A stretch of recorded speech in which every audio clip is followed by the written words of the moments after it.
Welcome to CodeSpider. In this video, we are going to discuss Razor file compilation in ASP.NET Core. In this video, we cover what is Razor file compilation, when the Razor file gets compiled, how to enable runtime compilation only in development environment conditionally. So far in this video series, we have covered what is Razor syntax, how to use conditional operator in Razor syntax, then how to install the client-side library like jQuery and Bootstrap into the Razor View engine.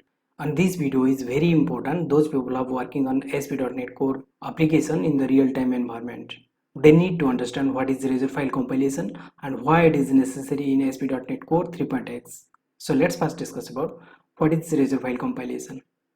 In Razor View, if you change some design or text in a view and if those changes are not rendered directly on the browser page, then the runtime Razor file compilation came into picture.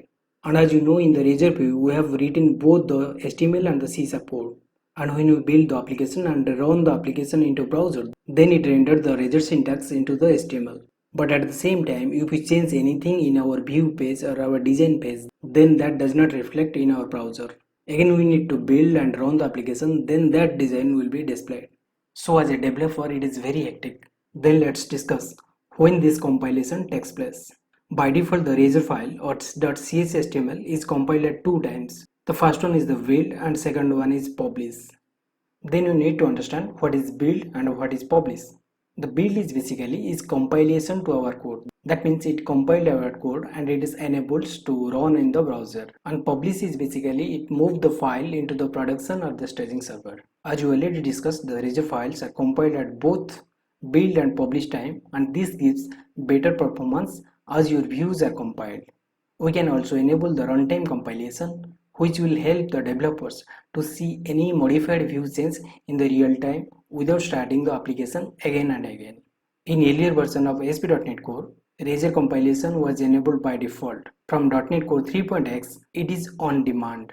When you edit Razor file, save and refresh the page with latest version of .NET Core and Visual Studio, it will not load the latest changes. To load the latest changes, we need to stop and debugging and the restart. In simple term, we can say the Razor compilations come into the picture when you want to refresh the view page to modifying some text. As in ASP.NET Core 3.x, the Razor pages are compiled and both build and publish time to give better performance. But as a developer, we need to look the change in a view page without building and run the application again and again. Let's flip to the Visual Studio and we will see there what is the exact issue. This is the same application that we have used so far. For now, let's remove all these things here. Here we need to add some bootstrapping.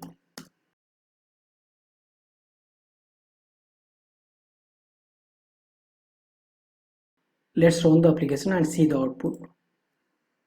You can see that this paragraph of column 1 and the column 1 text is showing. Suppose in this index.cshtml we want to modify something, then we check that it is reflected on this page without stop the debugging or not.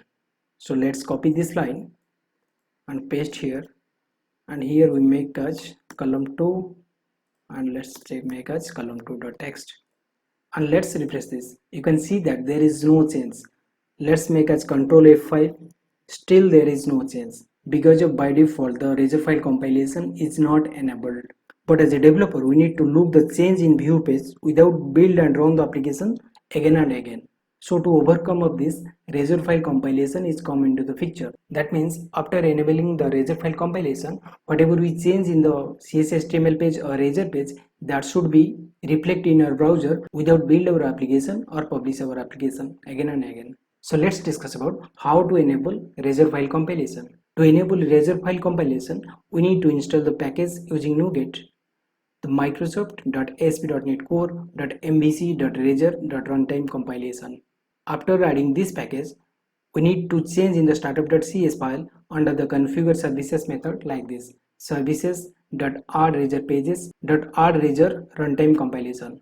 This is enabled to the runtime compilation and it reflects on the browser whatever we change in our view page. Let's flip to Visual Studio and modify these changes. Right click on the project, go to the manage NuGet packages, and here we need to type as Microsoft.ASP.NET Core.MVC .razor compilation. Then we need to install this.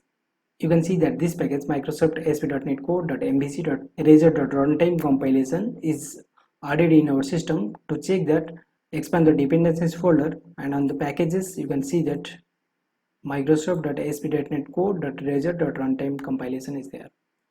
Also, for the confirmation, if you want to right click and edit project file, then you see that the package reference also added in our application.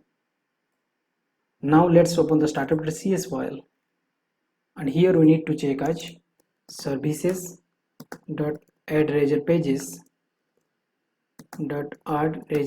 compilation.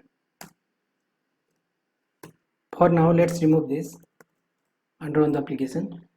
You can see that for now only the column 1 div is present here. So let's add another div here, column 2. Let's refresh this. You can now see that our new column is displayed here, and also still we are in the debug mode. If you want to change something here, like @datetime.now, let's save this and refresh this. You can see that in the column 2 we have changed datetime.now and it is reflect here perfectly. Suppose you added another column here. Let's make as here column 3. Save this, then refresh this, or you can simply reload this. You can see that the column 1, column 2 and column 3 is reflect perfectly, and whatever we change in the view page, it reflect perfectly without start our application or without build our application. So for a developer, it's very much effective for the faster development. But mind that it is degrade the application performance, because of after enabling the add-razor runtime compilation, every time whenever we change in the CSHTML page, it is loaded and compiled internally. So it must avoided in the testing, staging or production server. It's only suitable to work on the development server. So let's see how to enable only the debug mode or only for the development phase. To enable the add-razor runtime compilation for only the debug mode, we need to type here, we need to declare a preprocessor has the if debug and if.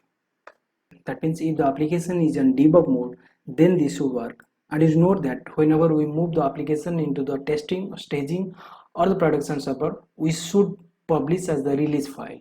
So for now, let's change to debug mode to release mode and run the application.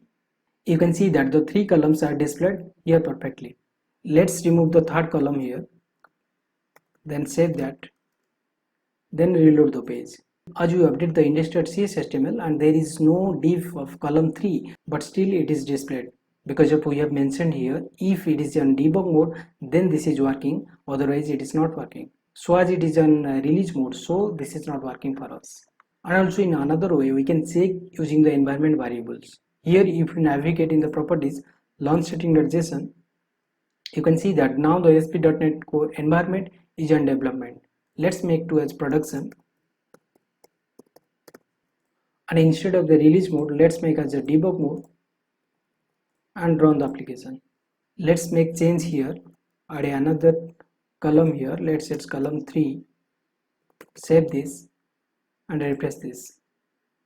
You can now see in this case it is on the debug mode, and in the startup.cs we have checked that it is if debug, then it is working. But in the launch setting.json we make the ASP.NET Core environment as production, so that this code does not understand that is the web-host environment is for development, production or anything. So need to check here, if it is in development mode, then it should be working.